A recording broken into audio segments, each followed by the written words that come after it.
Okay, good morning, traders. Welcome to this live intraday strategy webinar on SB Trade Desk. Today is Wednesday, March 28th. We just got the release of US GDP figures, came out at 2.9%. This is the second revision for the fourth quarter. We were expecting an upward revision from 2.5 to 2.7. I noted that last night. So a stronger than expected print here, giving lift. Obviously, dollar yen, big elephant in the room. We'll talk about that first. Ripped through resistance here. Probably has a little bit more to go on the upside. On the menu for today, besides dollar yen, we'll start off with that pound CAD from last night. SPX, we've been following this near-term setup in the S&P 500, and certainly we've been highlighting this key near-term support for a while. We're still holding just above it. Today's close will be critical, so we'll take a look at some of the risk levels there. And gold playing very nicely on the pullback, looking for this to settle pretty close by, so I am looking to move here. We'll circle back and hit the DXY. Looks like could see some resistance near term. We're looking for that exhaustion. Euro dollar's been pretty tight. Aussie yen, picture perfect on the rebound there. And dollar CAD, possible formations that are taking shape here. I don't even want to say the word head and shoulders, but we are sort of looking like we could be putting in something interesting. And I still haven't gotten a response from you guys. Does anyone have any interest in Bitcoin whatsoever in the room? Let me know if anyone's following it, if you're trading it or not. I still think that's at a critical level to start off the week here, or midweek, I should say, at this point. But if you guys are interested, we'll take a look at that. If I don't get any comments, we will breeze right over it. All right, and I do have also on here for Peter. I got you. He says Aussie Kiwi. Can we see where it's heading? This break is very. Yeah, it's pretty big here in Aussie Kiwi. You're kind of trying to catch a falling knife. So Peter, we'll take a look at some of the levels. I just briefly glanced over it when you asked that question earlier, so I'll take a look. Ruth, any impact of the news today? You're talking about the GDP print. So obviously you look for broader Fed implications here, but we've already seen that they've left the door open, okay, for being able to put in that fourth hike this year. The committee's not quite there yet. You never want to take a print based on you never want to take an opinion based on one singular economic data print. This is the fourth quarter though, okay? So the upward revision there was expected. It's stronger than expected. Is it worth a few upward points on the dollar? Sure. I think dollar yen is the biggest mover here. Obviously, you're also seeing an interesting move that yields have started to come off. You guys have all seen this chart. We've been looking at it for months now, and we've been talking about this 1994 channel resistance extending from here, and again in the high that we made in 2007. Now a parallel of that was really nice on touches for support.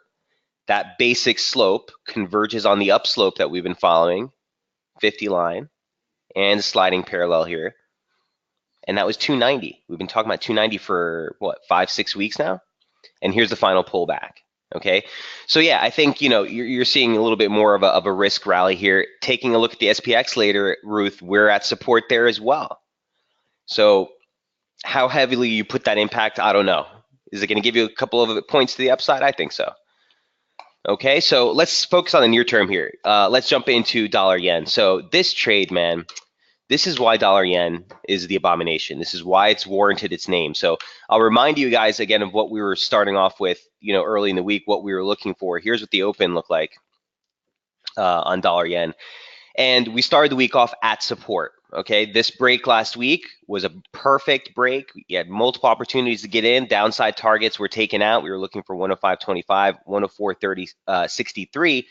Finally, the lower sliding parallel of that same channel that we're in comes in at 104.32. Now, we never got this clip. We moved off here. Perfect. I'll show you in a moment the slope that we were following. Perfect tag of resistance, pulled right back off into support. And really the tell was, were we going to get that break lower to finally get that achievement target that we were looking at? Keep in mind that, the weekly charts are pretty clear that we had broken a nice pivot swing low, a sliding parallel for the long-term multi-year slope that we've been in, and really left the risk lower. 103.40 is still my dream here on a move lower for dollar yen. At the end of the day, near-term picture yesterday was too clean for comfort, and I even noted that because it just looked freakishly clean. Former trendline support, we were working with this consolidation. That was the break I was talking about. Here's that support. We rallied right into it. It was a marker at the beginning of the week of where we want to stay bearish below, right? And it was just a perfect turn. Now this failed again, tried to push lower and overnight, but there was the break, and now we're trading somewhere just around here. Here's the live chart looks like. Okay, 106, 106.38 is the 618. This is a longer term 618 that we've been following with a very, very decent pivot in price, support, resistance, breakthroughs, or acceleration on both sides, and 106.65, okay, which is basic channel resistance. So look, this is our broader bearish invalidation level. At this point, I wouldn't chase the long side, but at the same point, exhaustion at one of these 2 points is what I'll be looking for. If we break into overbought early into the US trade session, just don't chase this, guys, or don't try to fight it, rather. I'd be looking for entry more closer towards that channel resistance. And with the same respect, if this breaks, you have to allot that this is a much more significant low. Not my favorite scenario, but there's a couple of things to take note. Obviously, we've broken well above 40 momentum. This would be the first break into overbought territory since here. So we still could have another week and a half, another breakout to go, take this higher. Ultimately, I want to see this thing fizzle out. Now, I don't, let me take a step back. If 106.66 gives out, it would suggest, from a technical standpoint, that this is a significant low. Okay, and that was the risk with the topside break here. So we'll be looking for signs of exhaustion to 106.65 if we make it up there. But at this point, you want to be very cautious about trying to fight this. Let me also take this stance here real quick.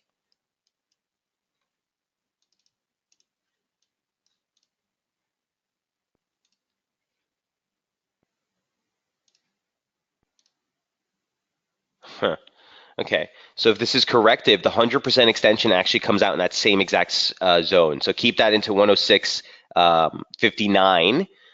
Okay, 106.59 into 106.63. 106.59. Could be just simple like A, B, C.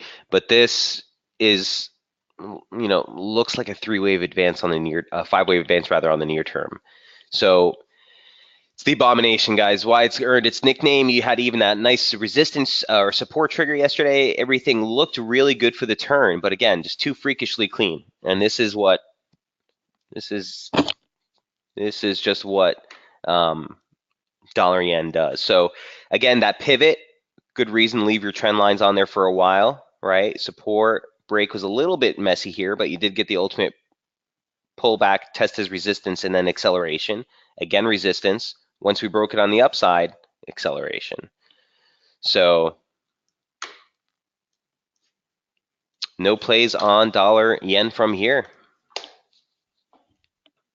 Didn't even get to shave a little piece of the position off. Ultimately broke break even, but still disappointing because we wanted to see this thing turn. So next thing's next. Look for 106.65. That's sort of the zone that I'm looking for. 106.60 for possible resistance here on dollar yen. Also the near-term bearish inval. So if it breaks above that, forget the downside trade altogether. You're likely to see a larger extension towards 107.50. Any questions on the abomination? You still do have some data coming out this week from Japan. Could shake things up a little bit.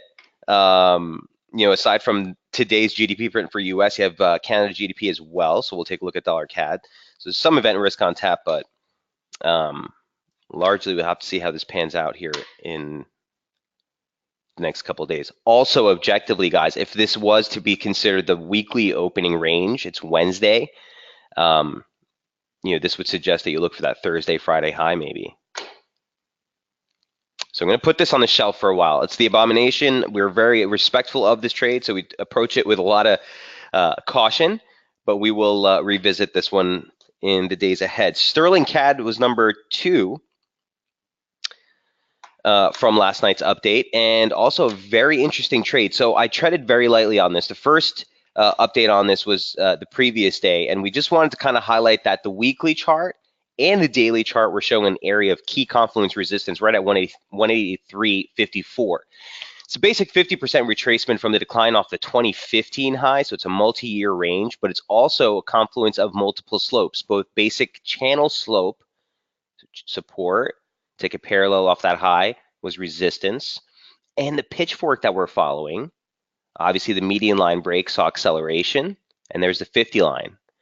So right off the bat, you're looking for exhaustion. Momentum's an overbought though, so you don't want to get all hot and bothered yet, but it's an area of which we just want to start to highlight. So we'll start to look at the weekly charts, the daily charts also showing a 100% extension, okay, of the advance right there as well. Further highlighting 83.58, 83.87, big zone of resistance. Again, you're seeing the signs of possible momentum divergence, but certainly not a super constructive picture, right? Fast forward to last night's update, and we had put this together in the webinar yesterday. Remember, a basic pitchfork off that high kind of gave this thing some form, all right? And it kept the focus lower below an objective level that we like to look at, which is the high day close, the consensus close of which the high was made. Dagon, great to see you in the room. I want to address some of the questions. I saw your email yesterday. I want to address some of the questions they had in there. I think this is a much easier forum just to get through to, but remind me to touch on that later. But the pound CAD, I got you, man. A pound CAD looking for resistance ahead of the high day close. Okay, that was 83.38, and that kind of converged on the upper parallel. So if this thing is in play, this was the first area to start to look for some resistance, but really this is the bearish inval. You want to see failure ahead of this. So pound CAD at this point, it's been playing pretty well. It broke above for a while. It does look a little precarious, but here's the move lower. Ultimately, I still want to work with an 83.40 bearish inval in this trade.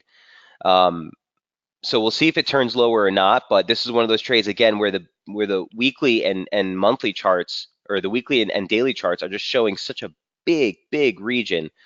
I think it's worth it to take stabs on the short side. Don't want to get too aggressive with it, and we do like dollar CAD lower, which is CAD strength. So ultimately, we're looking to see if we can get some kickback from here. Keeping in mind all the while, the weekly chart's still in overbought territory. So if this breaks through on a weekly close, 83.54, 83.80, look for 89s. You got a big 700, 600 pip rally to go. Longer term, based on where we are in the weekly charts. Remember, as we sit in overbought, the momentum is on the favor of the bears. Okay, that's when things really start to accelerate. That's not when things start to turn over. So keeping that in mind and being mindful of that, pretty strict on the resistance at 83.87. Again, that's kind of the near-term bearish invalidation for the pullback play. Ultimately, a bigger pullback here should give you a decent entry. If you're a swing trader, a longer-term position trader, bigger pullback here could give you entry for the longer-term trend. This is obviously pretty strong. We just broke a multi-year range. This was the Brexit gap close. We filled it last year. It was perfect resistance. We finally took out those highs. So the broader picture is constructive. Near term, though, I'm looking to see if we can't get some kickback off that region. Ultimately, 83.87, once we pop through that, like I said, there's a lot of room on the upside. So for the near term, we're going to just watch this formation as long as we stay below the high day close. If we get failure on another stretch higher, don't get too strict with this formation because, again, the only touch that we got was a 50 line on the downside. And ultimately, another thing is this is just a very clean weekly set early in the week, right below that 100% extension. Weekly opening range low at Friday's low. So the range really well defined. Look for a break of that range for a tell on your term price. Questions on pound CAD. A little bit of an expensive trade, I know, trading sterling here, but I think it's worth noting here. So moving right along, SPX. Here's the interesting stuff that we were talking about yesterday. I'm not sure who in the room was asking about that, but we are certainly at a pretty critical juncture here.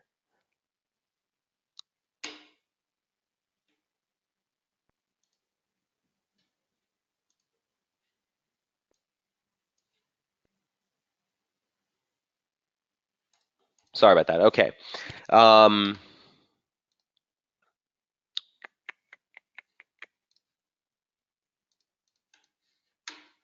SPX. There we go. All right, so Longer term picture, even on the weekly charts here. And I'm not a big intraday trader for SPOOs, but at this point, you have to kind of like watch what we're doing because this could have a really big tipping point or inflection point for broader risk.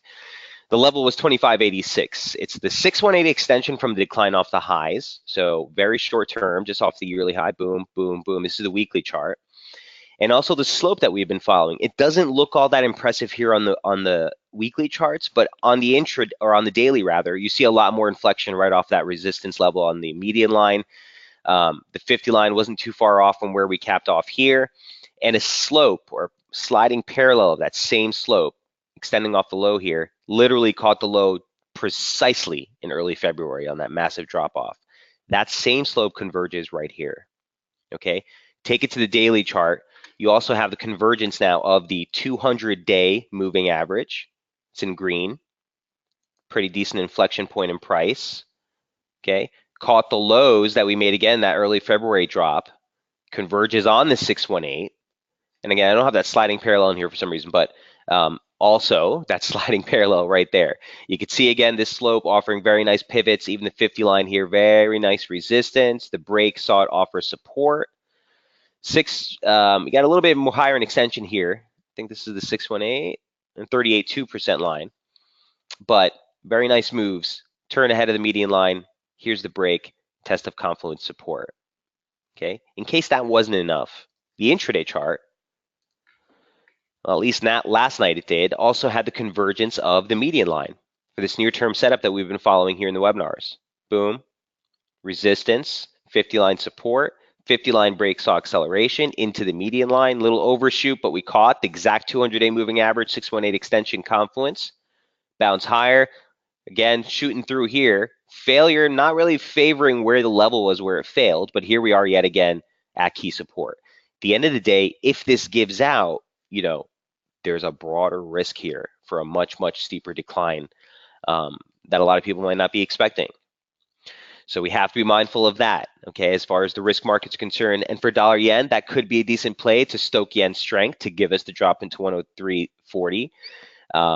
Might be wishful thinking, but one can always hope. So at the end of the day, watch this major support level. Today's close is going to be important. Probably going to get, again, if you put a gun to my head, probably going to get a couple more inside days within the realm of just this week's opening range, which is massive, before you get the break. But really that's the focus key is essentially the weekly opening range that failed right ahead of slope resistance here. And then again, 25.86, that's kind of my line in the sand. Downside risk, 25.30 on a stretch lower. Those are the yearly lows. You also have some slope there. And ultimately, like the big level would be all the way down 24.50. I said this yesterday, and it kind of seems crazy, but that's the risk. Can't put the carriage in front of the horse. You need to focus on what near-term price does here, but that's the risk with the drop below 25.86. So, look, momentum on the near term is basically 40.60, which means we have no real clear momentum direction here. So you have to wait for that break in price. Either a deep move below 25.86, look for the recovery to sell, or ultimately it's still going to require a 26.90 break on the upside to get the resumption for the broader uptrend. But a big level here, all three different time frames. Any questions on the SPX? All right, and all three of those charts are provided for you yesterday here as well on the intraday update. Last but not least, gold. The best player so far this week. I mean, at the start of the week, here's what the update looked like. We were opening up right just shy of resistance. This is actually Monday's update, not Sunday's update. Even at that point, we were noting that there was a major resistance confluence at 1354 or 1355, 1356 is what I noted. 88.6 retracement, not that big a deal, but you also see that we have a swing high there. The 50 line for the current formation we were following, this thing was marking divergence all throughout the advance. It's all divergent points above 70, so we're a very weak signal. You want to approach with caution. But ended up working out pretty well. Here's what gold looks like post the reversal. There's the breakdown. We noted again, trying to keep the focus lower, essentially below 1347. A break lower from here, you look for 1331. That's the 50% retracement, converges on the 50 line. Very nice inflection, resistance, break, acceleration, support. And that came in right around 1332, 1331. Here's what gold looks like now. Boom. So we're barely just about to touch that spot. Again, very, very clean. This is, again, one of those cheating pitchforks I told you about. Don't really want to emphasize this kind of practice, but a little bit of a cheat there on a move. Put this slope just right in line with these key levels. So possibly looking for a little bit of a rebound here. One other thing I wanted to note near term was that if this is going to be a larger correction, the 100 comes in right at 1330. So could see a little bit of a dribble lower, but I'm kind of looking for this thing to kind of bottom out somewhere about this area, okay, for near-term picture in gold.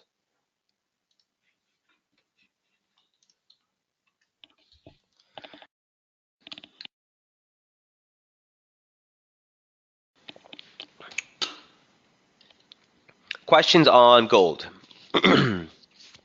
Keep in mind that one of the things that really turned this bearish as well, and I noted this in the report, was the outside day reversal we made yesterday. Outside day reversals off of resistance levels like this are typically going to give you some juice. You know, it's a pretty bearish near-term development, but I don't want to get too excited for this decline. Okay, we're coming in some interesting support targets here. So basically the 1330 range, look for this thing to level out near term. Any questions on gold?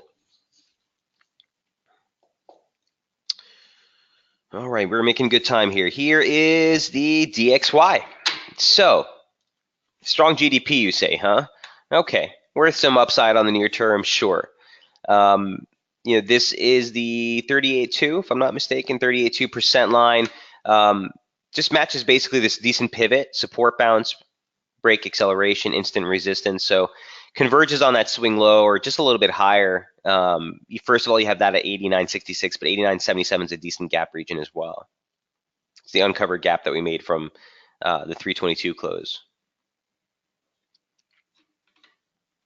So it gives a little bit more juice to the upside. And again, that puts a little bit more of a downside risk near term for the euro. We'll go over that in a moment. But you know, this seemed to me that it could have been a failure of the objective weekly opening range highs, but the support hold at 89.28 was the tell. Okay. And here's the secondary attempt. So if we break through this again objectively, you're looking for a late week high in the index. Kind of a fake out trade. It's following suit with what the abomination is doing, right? This is getting us all excited because this was an objective break of the monthly opening range lows. Today's close will be important, and if it closes above that, kind of dissuades that near-term downside bias. So the analog still could be in play, still sitting within that range, but losing steam.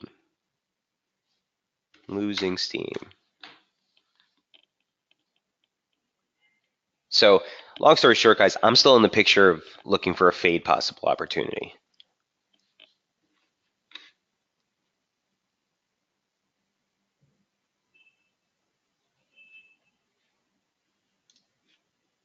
Let me just see what this looks like. Huh. You know, like 89.90s even? Where'd that take you on the daily chart?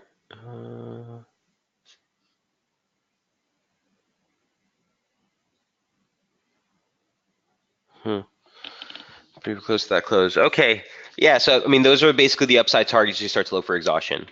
I'd be mindful of this just because it is the weekly high and it's going to converge on that median line in a couple of hours. But on the objective break, 89.77, 89.90, that'd be the kind of sweet spot.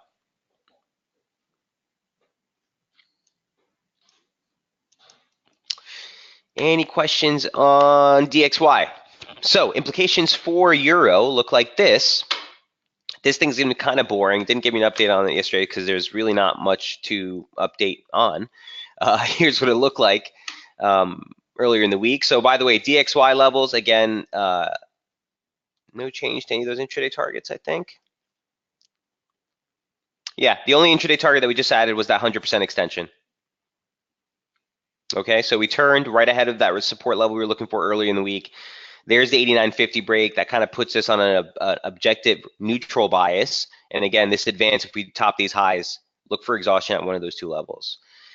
So Euro started off the week very nicely. We talked about this on the Sunday open, just below resistance here on the median line. Obviously, the break fueled the acceleration. 24.09, 24.60 caught really nice resistance. And then the pullback was really the tell here. So look, for Euro, we haven't broken the objective weekly opening range lows. Momentum hasn't broken 40 down on the downside yet here. You're sitting right slap in the middle of the weekly opening range. Here's your weekly low, here's your weekly high, maybe in the lower bounds of it. So there's not really much of a momentum play here. So, I have been straying away from the majors. I kind of noted that yesterday. Just because they kind of made this big move and then it all settled into Asia with not really much follow through on either end. So at this point, you still have to give it, warrant some respect that this thing could, see a move lower. The interesting thing is DXY did see an outsized range day. So it took out the previous days or the previous day's range, but the candle wasn't an outside candle, which means it encompasses the previous candle. So not as strong a reversal type of signal. Looking at the Euro, you didn't even get anything near that. The range was much smaller than the previous day's range, nowhere near an outside. So the downside push here might not have all that much juice. That said, I still do think you drift lower before the correction, or before the resumption, I should say. So look, 2347, 2352, a region of support that I'm looking at on the downside. I want to stay, broadly constructive above 2320, 2322, be a nice 618. This is also the 618 line of the formation that we're following. So it would kind of be a nice region, former resistance off the February highs, break, check his support, then move off. Could be the move. We'll see. This line, by the way, just to give you a picture of where this is from, is this. So break of resistance, check it as support, then move off. We'll have to see. Similar with the index, similar with the DXY, with the dollar yen, in that this thing plowed through its monthly opening range high. But in the Euro, we couldn't get that close above it. And that's a tell as well. Long story short, leave room for some further downside here in Euro. 2347, 2322, both areas of interest on the downside.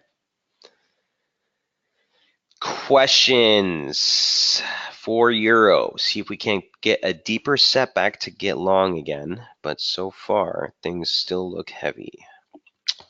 Aussie yen. Something that looks picture perfect. Let's look at Aussie yen. This one's just been playing the levels like no one's business. We opened up the week talking about support at 80.56, 80.67. Again, just to give you kind of a broader picture of where Aussie yen is coming from on the weekly charts, you've seen this one before as well. Broke a huge pivot at 81.97, basically at the 82 handle. Okay, huge pivot. We've talked about this multiple times, so I don't want to waste too much time here. But if the break is legit, break, check his resistance, then move off would be the play. This week's close will be critical, especially because you mark divergence into that low, right? Price action made a lower low on a closed basis. The oscillator made a higher low above 30, typically a decent waning momentum signature. So the whole emphasis for this week is if we settle and close back above this pivot or not, okay? The pullback, though, is coming off a decent level. Again, 80.56, 80.67 was the support level that we were looking at into last week's close. We pushed higher. Again, we closed right there, and we've been launching ever since. This formation we added has been pretty decent. And earlier in the week, we noted, look, basically, as long as we stay above the lower median line parallel, at that point it converged on 80.67, we're going to stay constructive and look to buy pullbacks. So here's the pullback off the median line. Couldn't get a close above it. Decent pivot here. There's the drop. The low was 80.75. Okay, right into that slope support. Here's the pull higher. Does that mean we're out in the clear? No, because now you just made a stretch into the weekly opening range and things are very, very clean. You need to necessitate essentially a break above 82 to get this thing on a larger rebound to the upside. Now, with the yen breaking out essentially to the upside, I wouldn't be too surprised if you get that. But again, broadly speaking, it's always important, and this is why we do that multi-time frame analysis approach. It's important to keep in mind what this level represents, the 82 region. Huge level of resistance. So what that means is any long exposure that you're taking on intraday positions, that's where you want to pick it off, okay? Because it's a huge, huge ceiling, and it's a huge inflection point. If you want to leave a little on with this break-even stop, that's always cool, but at the end of the day, this is rock-solid resistance. If we break through this, expect a larger recovery, and again, specifically on a weekly close basis. So very clean, pending weekly opening range. Going to keep all the levels the same, except for your bullish inval. Obviously, you're going to want to keep that at the lower parallel, basically above today's low. And let's see what direction this breaks. Ultimately, if you get a bigger recovery to the upside, sure, a move towards 82.46 or the median line could be in play. But 82 is the only thing I'm focused on right now for Aussie yen. That's the only thing that would take away the near-term bearish and the near-term sort of bearish picture. With the same respect, and we have to obviously merit both sides of the trade, if the same respect on the downside move, if this breaks, I think there's plenty of room into 79.45 or so. It gives you another 150 pips, 200 pip range to the downside.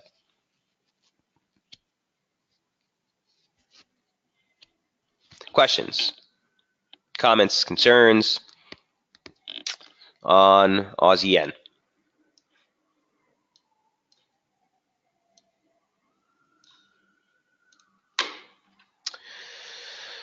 Okay, dollar CAD. Here is Loonie. Like I said, you have GDP data coming out for Canada, so something that could stoke it. But at this point, I think the risk that we were talking about early in the week, or the focus, is sort of the game plan that you have to stick with. So we talked about this early in the week, that this was coming into just the basic March monthly open support, okay? This decent parallel, 50 line caught really nice touches on the downside. If we break above the median line, basically you're looking for that possible recovery towards 29.68, 29.77. That would sort of be a sweet spot, maybe 130 for a possible reentry on the position lower. Look, this is a basic channel. The channel broke, basically checking the underbelly of that channel as resistance.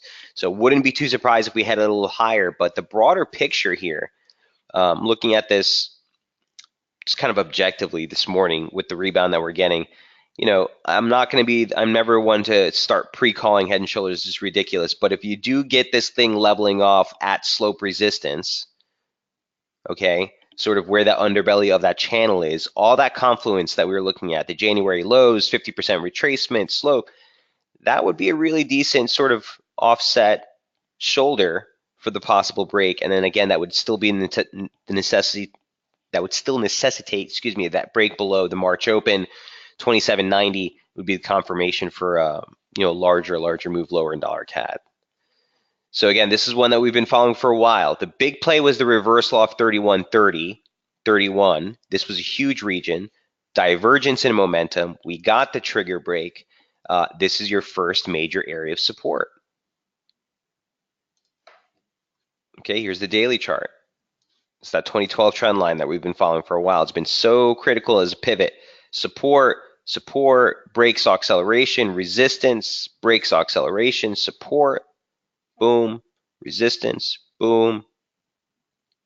Monthly open, slope, monthly objective opening range lows, all in this range right here, 28, 25, 28.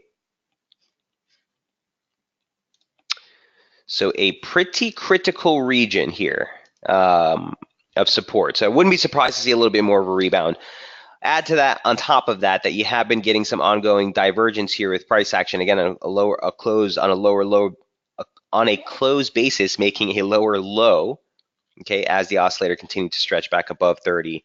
Yeah, do think that you get a little bit more of an upside break. Now, immediately right here, be cautious. Don't go chasing because this is the objective, weekly opening range high. But yeah, if you know, if you get a decent, if you get the break and a decent pullback, I kind of wish I was already long here. Do look for a 2968, 2970 stretch. It starts to take it all off there, and actually that's an area I'd be looking short again if we get up there. Okay, questions on dollar CAD. The only thing with data left still on the tap for this week. Okay. Let me take your questions, and just a quick note, since we do have some time here. Here's the Bitcoin trade. This will make some good water cooler talk at the office if you see it. Watch 25. Oops, wrong chart. Watch 76 or 76.10 into 77.37 is the low day close on a closed basis. That's sort of the level that you really need to be mindful of on a closed basis. This big old reversal day close, and that was the yearly low. So that basic converges on basic slope. You got a break, okay, of the basic trendline support extending off of that March low from last year. So some decent symmetry here. Tried it earlier this year. There's the break. Checked it as resistance. If this is just a break of support, check of resistance, this break has huge implications. Huge implications. And just a test of the yearly low would take you all the way down again another, $2,000 or so. So keep an eye on that level. 84.55 would alleviate near-term downside pressure. So if price is able to manage a rally through that today, that would be a little bit of an alleviation, but you're not out of the woods until you clear this key resistance region here. So interesting levels. I think a moment of truth for a lot of the cryptocurrencies. If you look across the board, actually, Ethereum's testing its yearly low. Ripple is testing its yearly low. The only thing that's cleared the yearly low is, or the only thing that's cleared its monthly opening range lows is Litecoin. And the break there is still holding above its 2018 low day close, despite the fact that we've broken slope on multiple accounts. But things look pretty precarious. And if we get this slow data drop or further news, this thing could get slaughtered. Now, ultimately, I do think you make a sizable recovery. And it is a trade, in my humble opinion, not an investment still. But, some things to take note of. Okay, into your questions from here. Let me know if you have any other pairs or specific trade setups that you want to review. Peter wants to take a look at Aussie Kiwi. So Pete kind of just glanced at it real quick. It didn't get much time, but let me take a look here at Aussie Kiwi for you. So look, the only thing that shows something near term from a structural standpoint, from like slope, is the weekly charts. And this slope right here, and I'm completely lying, this does not even have any merits. A little bit lower.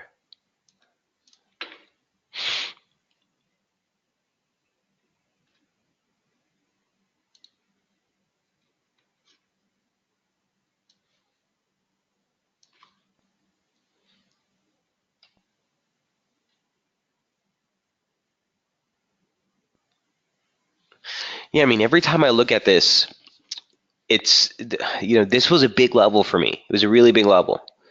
And you had a pretty decent reaction right there off the long-term 200-week moving average. Will tend to be a significant reversal, and you've been getting some wick action right off that. So the drive lower, look, the momentum signature, it's not the most convincing, but and I don't want to get too heavy on Aussie, you know what I mean?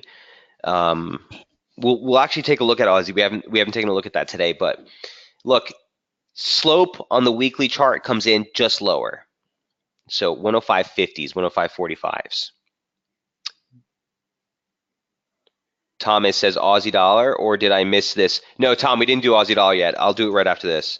Um, let me hit this really quick for Peter.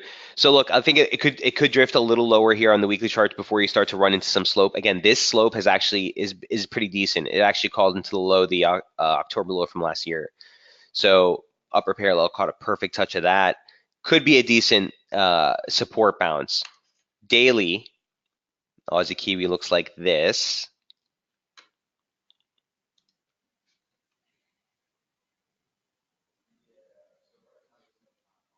Basic slope support of 2016 low converges on that 50 line, that very 50 line that we talked about on the daily chart, on the weekly charts, converges on that right now a little bit lower at 105.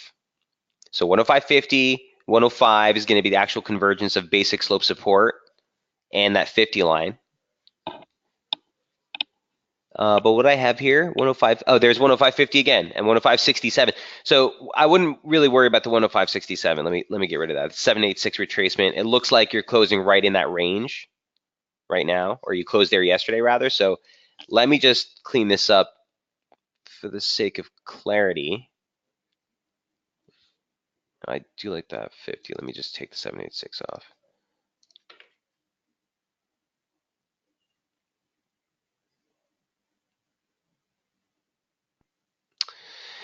Okay. Interestingly enough, Peter, when you look here at the momentum signature to the left, just along that cursor, it's sort of been a natural low in momentum on a daily close basis.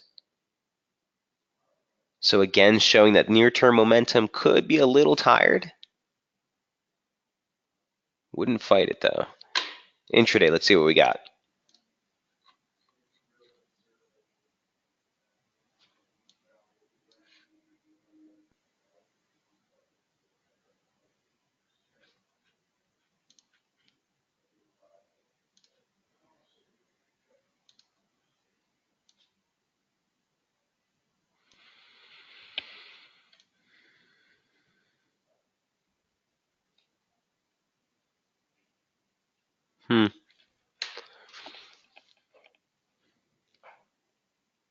It's only a 2-point touch, so I don't want to get too excited about it. Is there anything here to work with?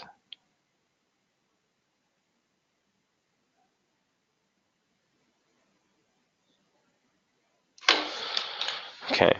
Look, I'd be looking for support. I'd be looking for near-term divergence. I'd be looking for exhaustion. And I think there's some indication. So, this is technically divergence. It's technically, or in my opinion, it is a weak signal, but it's technically divergence. Equal lows in momentum as price action makes a lower low in price.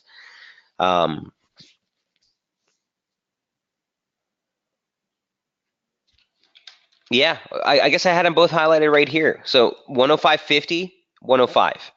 Both levels, Tom.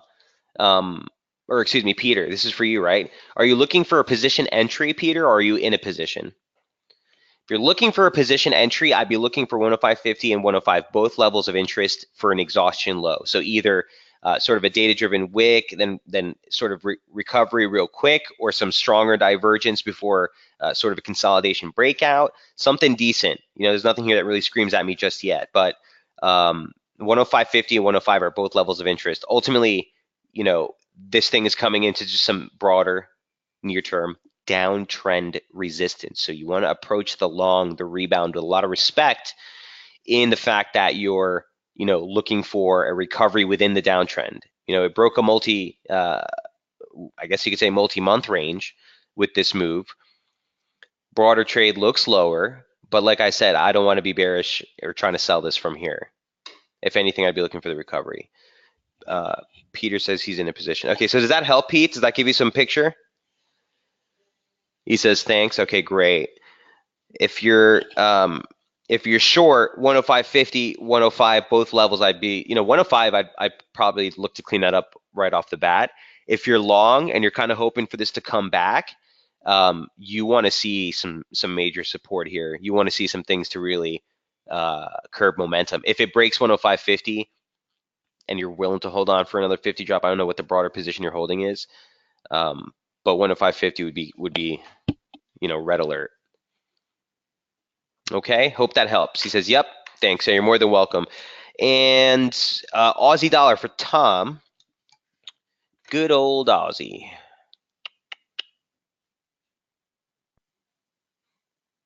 Where art thou, Aussie? Okay. All right, so Aussie dollar moving lower. Right, yeah, I think we're finally gonna get it. I haven't wanted to touch this because yesterday I told you guys exactly what I thought about this. There is nothing to do until we get a drop into 76.30, 76.11, or a break back above 77.40. Ideally 77.60, which is the monthly open, but that's neither here nor there. So we are neither here nor there. And this is why I think for Aussie Kiwi, it kind of does make sense not to fight this just here, Tom, because I think Aussie's got a little more room to the downside. We've been waiting ever since this break here. Okay, this definitive break. I've been waiting for a drop into one of these two targets. There's a lot there from a structural standpoint. There's a lot there from a Fibonacci standpoint. Here's the weekly charts we've been following. So I have a basic 38.2 of a 3-year, 2-year range off 2016 lows. Former trendline resistance. You have 3 touches, and every cross has seen acceleration on both sides. So I'm still going to mind that slope, which converges on basic upslope or channel support. Also a 3-point touch. All of that's right here, right on 76.36, 76.35 is where you have the confluence of Fibonacci, also the 618 retracement of this advance. Just lower at 76 is where you actually have the slope. And again, on the near-term charts, that's the actual 100% extension. So sort of a 2 equal legs down would put us right there. So I think we get down there. If you want to, if you're a little bit more of an aggressive trader and you don't mind being a little more nimble, decent rebounds in price against former highs has been a decent entry for short plays. But ultimately, we're looking for, on intraday, 76.36, 76.45 is the soft target. On a stretch, 76 would be like ideal, 76.11, but we'll see how things look when we get there. That's where I'm looking for a little bit more of a prominent bounce. So that puts a little bit more pressure on Aussie Kiwi possibly to the downside, leaves a little bit more room for the dollar to go a little bit higher as well. Although again, Aussie is a minuscule part of the index, which is mostly heavily weighted the euro. But it kind of fits. It kind of fits with what we're seeing. So looking for an exhaustion stretch low, 76.30, 76, both beautiful levels. 76.30 on initial approach. Besides that 618. It's been a major pivot in price. You can see back here in 2017 on the October-November drop and rally. Also, take a basic slope resistance off the high. That parallel, really close here. Actually, I don't think that's a parallel. This is just a wedge contractionary range slope I've been following. So if you just take those two lows, that trend line converges right there. If you take a parallel, guess what? Gives you 76.11. So both levels, still levels of interest. If Aussie dollar gets lower, you might want to look for this thing to get a little bit more constructive. US dollar. Okay. Any other questions, guys? Look, I know some of the market conditions, it's not point blank across the board. I think some of the dollar pairs are a little bit more irritating for me right now. Euro with what it's doing mid-range. Pound, I do like the upside, but I think this is in for a bigger correction before we start to move. I don't know. But it's right, last night it was right in the middle of the range again. Wait for some of these to clear out. And it's really important to note, guys, that the next 2 days, this is the close of not only the month, but the first quarter. A lot of portfolio rebalancing, a lot of nonsense that can really shift things and kind of just make for not decent intraday trading conditions. So if you're getting a little thrown off, if you're getting a couple of curveballs thrown at you, dust yourself off, keep your powder dry, and just kind of sit off. Be much more nimble with your approach. Stick to some of the crosses that we've been following. I think have been clear. Okay, pound CAD. If you're trading commodities, gold has been crystal clear. But as far as the dollar is concerned, keep your eyes on these levels and wait for these breaks to give us some clarity. Again, like I said, euro I think can give us a little bit more of a drop lower before, well, there's the break. So I think you can get that drop 23.47, 23.20 is both levels of interest for that play. And did I do that measured move already with you guys? Did I see what this 100 looks like? Yeah, so, even if this is correctionary within the broader uptrend, 23.17, 23.20 will be the measured move. So there's room on these. Okay, there's room. Okay, yes, that area down there. So Tom, I think, did I get that question on Aussie? Okay, I just saw that comment. So Dagon had some questions here, an email that you sent me, talking about a euro trade that he got stopped out of. Dagon, give me some background information on this. He says, on reflection, I should have waited for the second reaction on the 2018 high day close before going long. Could you provide some advice, maybe discuss in the next webinar? So you sent this on Tuesday, right, as euro is turning.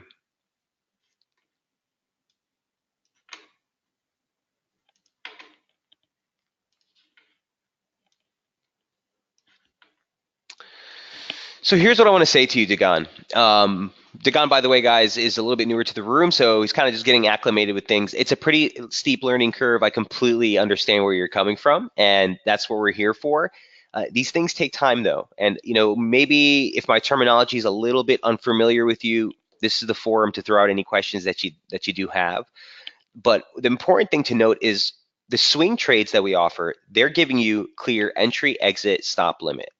Okay, that's sort of our staple, official SB Trade Desk trades that we put out to clients. Our own trading, myself and Jamie, a lot of that will include those trades. A lot of that will include intraday positions that we take, some scalping on my end, some near-term positioning, really near-term stuff. So the main thing that we highlight on the intraday charts are the key reaction levels that we're looking to play off of. Okay, Dagon, how you look to approach to play that is going to be based on your own personal trading habits. Are you someone that's a little bit more near term like me, or is it better for you to kind of sit back and take a little bit more of a swing trade type of mentality where you're not quite as active? That's something completely subjective. I can't tell you that, but how you look to play those levels is completely there's multiple ways you can play these setups. You can play longs into the resistance levels. You can play the pullbacks off the resistance levels. The broader picture that we offer is the slope and the direction. Playing these levels is very subjective. Some guys don't like to play these pullbacks. If we're in a constructive format, the only thing they want to do is buy pullbacks, right? They want to be in the long side. That's, I don't want to say safe, but that's the more recommended way to trade, right? You always want to be, the trend is your friend. You want to be in the direction of the uptrend. For someone who's a little bit more aggressive, someone who's a little bit more attentive and who's watching markets, there's opportunities to play pullbacks within uptrends. Absolutely. And that's where the near-term focus comes in that we talk about here every morning. What are the next, immediate moves that we're looking for on some of these setups, whether it's an asset class like the S&P, commodities, FX. We're looking at the near-term stuff here. So you kind of need to find your groove on what you find. Some of the feedback I've gotten from clients is that a lot of them love the swing trades. They're all about it, but they use the intraday positionings on near-term approaches. So they don't want to mess with the swing trade once they're in it, but they have the opportunity to play also some near-term setups as they see fit. So how aggressive you are with these, if you're new, especially again, Dagon, for you, I'd probably say stay really light, lower your leverage on the positions until you get a little bit more acclimated with it. But this is your forum. Feel free to throw out any questions that you do have.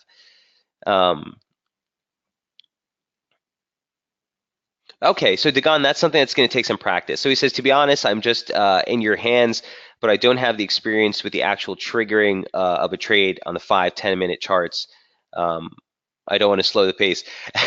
Cheers, Dagon.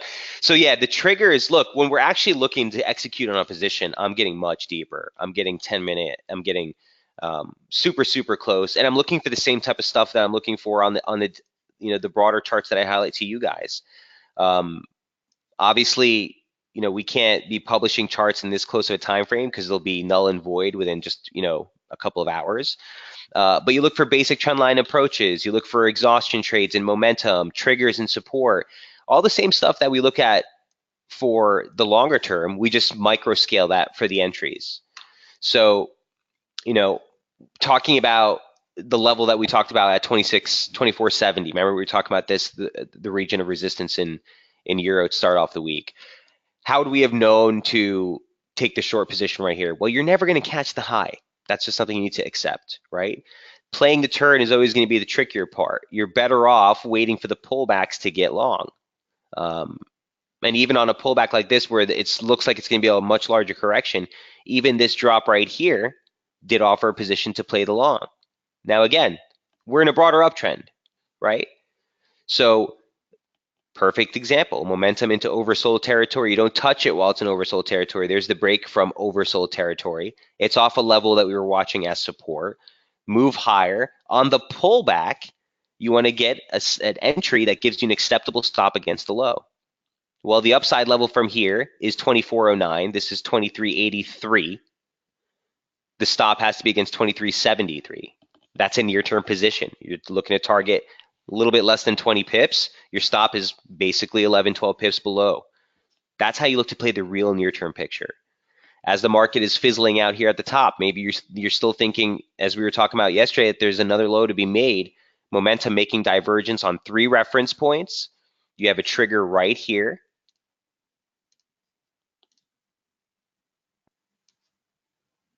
Okay, that looks like a 3-point, maybe even a 4-point touch off resistance or off divergence, right? Price action higher high, higher high, higher high. The oscillator making those equalize. There's the break. Once the market moves back, obviously you're not going to get, the ideal entry sometimes. Again, it might even drop into here, then pull back in 2409.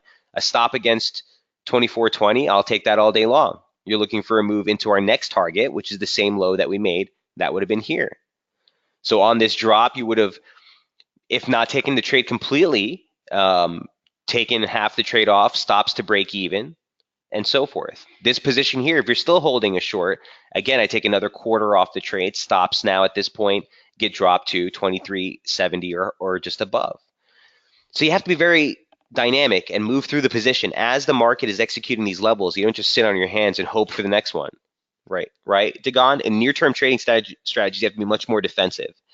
But for a start, I would suggest, not being as quite aggressive as I am, just to put things lightly. Get your groove. Not every near-term trading, Dagon, is not suited for everyone. I appreciate your candor. That you're putting yourself in our hands, but at the end of the day, you're executing the trades. We're highlighting the levels. How you choose to use those levels really need to be dictated by your personal trading strategy, which is going to be governed by your risk tolerance and what type of strategy you're looking to implement, whether it's longer term, near term, swing, real near term intraday. I know I used to sit, the way I developed these trading strategies, guys, I used to sit on the desk and I used to watch these guys.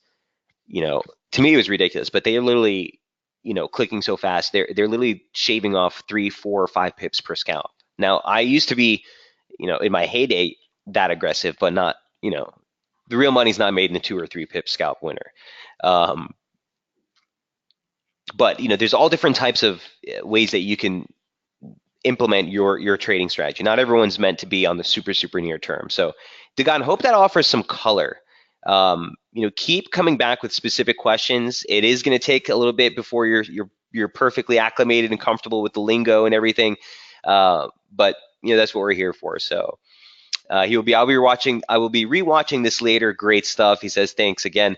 And you're more than welcome, Dagon. And that brings us right into the end of the session. Thanks to everyone who attended. Again, I'll have this archived and up for you as soon as possible. And if not, we'll go ahead and wrap things up here. Best of luck trading, guys. I'll see you tomorrow morning. Cheers.